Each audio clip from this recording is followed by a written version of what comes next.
गलवान घाटी में चीनी और भारतीय सैनिकों के बीच हुई हिंसक झड़प के बाद उत्तराखंड बॉर्डर पर आईटीबीपी और सेना के जवान पूरी तरह से मुस्तैद हो गए हैं। वहीं उत्तरकाशी जिले की नेलांग देश की ऐसी सीमा चौकियां हैं जहां हिमवीर 24 घंटे एक सजग प्रहरी के रूप में देश की सुरक्षा के लिए चौकन्ने रहते हैं। उत्तराखंड की 345 किलोमीटर सीमा चीन से लगी है, जिसमें कि 122 किलोमीटर अकेले उत्तरकाशी जिले में आता है। सामरिक दृष्टि से उत्तरकाशी जिला संवेदनशील है, क्योंकि जिला मुख्यालय से महज चीन की करीब 125 किलोमीटर सीमा लगती है। दरअसल सालों पूर्व गंगोत्री के निकट भैरो घाटी से गरतांग गली होते हुए नेलांग घाटी में तिब्बत के बीच व्यापार भी होता था, लेकिन 1962 के युद्ध के बाद इस बॉर्डर क्षेत्र में जादुंग और नेलांग गांव को खाली कराकर ये पूरा क्षेत्र सेना के सुपुर्द कर दिया गया था, जिसके ग्रामीण अब बागोरी और डुंडा गांव में निवास करते हैं। सामरिक दृष्टि से महत्वपूर्ण इस इलाके के चप्पे चप्पे में सेना के जवान मौजूद रहते हैं। साथ ही उत्तरकाशी जिला मुख्यालय से महज 30 किलोमीटर की दूरी पर हवाई पट्टी को सुदृढ़ किया गया है।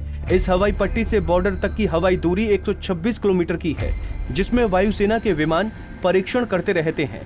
वहीं अगर सड़क निर्माण की बात करें तो बॉर्डर तक 41 किलोमीटर तक की सड़क पूरी तरह से तैयार है। हमारे जवान और भौगोलिक स्थिति पूरी तरह से चीन का मुकाबला करने में सक्षम है। सेना का मनोबल और सेना की तैयारी में तो हमें कोई शक नहीं है। अगर हम देखें कि जो सन 62 में जो चीन ने हमारी सेना को देखा था या हमारी तैयारी को देखा था, आज उससे कहीं आगे हम लोग निकल गए हैं और उसी लिहाज से हमने बॉर्डर एरिया डेवलपमेंट बहुत सारा किया है। इंफ्रास्ट्रक्चर काफ़ी आगे तक, रोड्स, हमारी जो फॉरवर्ड पोस्ट हैं वहाँ तक रोड्स, अच्छी हाईवे वाली रोड्स डेवलप हो गई हैं।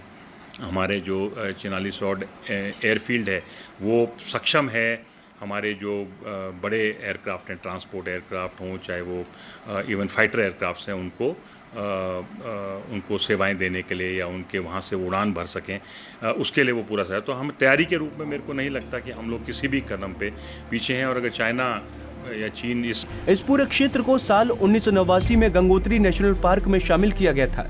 बता दें कि बीते 4 साल से नेलांग वैली पर्यटकों के आकर्षण का केंद्र बनी हुई है। अग्रिम पोस्टों से आगे हिमालय की ऊंची चोटियां और गहरी घाटियों के चलते यहां भौगोलिक परिस्थितियां बेहद दुर्गम हैं। बता दें कि बीते 21 मई को सेना की मध्य कमान के सेना अध्यक्ष लेफ्टिनेंट जनरल इकरूप सिंह घुमन बॉर्डर का दौरा कर चुके हैं।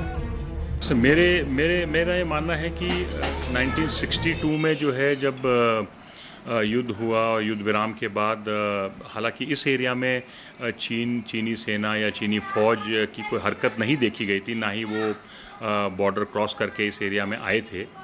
लेकिन किसी पॉलिसी के तहत यहाँ के जो हमारे सीमावर्ती गांव थे, जैसे जदोंग है, निलोंग है, सुमला है, इनको खाली करा दिया गया। और ये मेरे ख्याल से एक टैक्टिकली एक फॉल्ट माना जा सकता है, क्योंकि अगर हम किसी एरिया से अपने सिविल पॉपुलेशन को हटा देते हैं तो हम एक तरीके से उस पर अपना सिविल क्लेम खो देते हैं और वो एक मिलिट्री लैंड बन जाता है सिर्फ। तो जैसा हमने देखा कि हमारा इतना बड़ा बॉर्डर हम शेयर करते हैं लद्दाख में, अरुणाचल में, सिक्किम में, वहाँ पर हमने अपनी जो सीमावर्ती गांव हैं उनको खाली नहीं किया। हमने माना में अपने लास्ट गांव को खाली नहीं किया, लेकिन यहाँ पर क्यों किया, अब ये तो उस समय के जो नीतिकर्ता थे वो लोग जानते होंगे।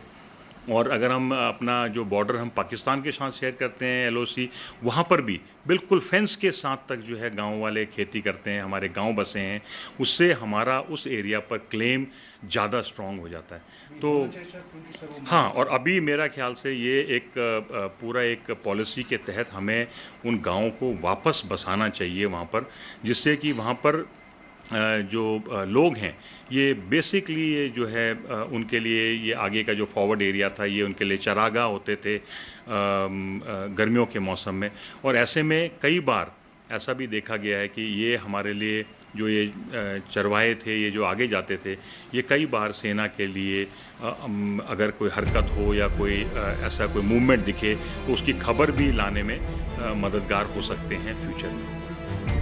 बता दें कि सामरिक मजबूती के लिए सड़क निर्माण की जरूरत। इस बीच सेना ने सीमा की सबसे निकटवर्ती नियाली सोन हवाई पट्टी पर MI-17 हेलीकॉप्टर और मल्टीपर्पज विमान AN-32 के साथ अभ्यास भी किया। आईटीबीपी 12वीं और 35वीं वाहिनी के हिमवीर बॉर्डर पर मुस्तैदी से डटे हैं। साथ ही हर्षिल में तैनात 9 बिहार के रेजिमेंट के साथ ही गढ़वाल स्काउट, कुमाऊं स्काउट और लद्दाख स्काउट के जवान भी बॉर्डर पर पेट्रोलिंग कर रहे हैं। पंजाब केसरी टीवी के लिए उत्तरकाशी से आशीष मिश्रा की रिपोर्ट।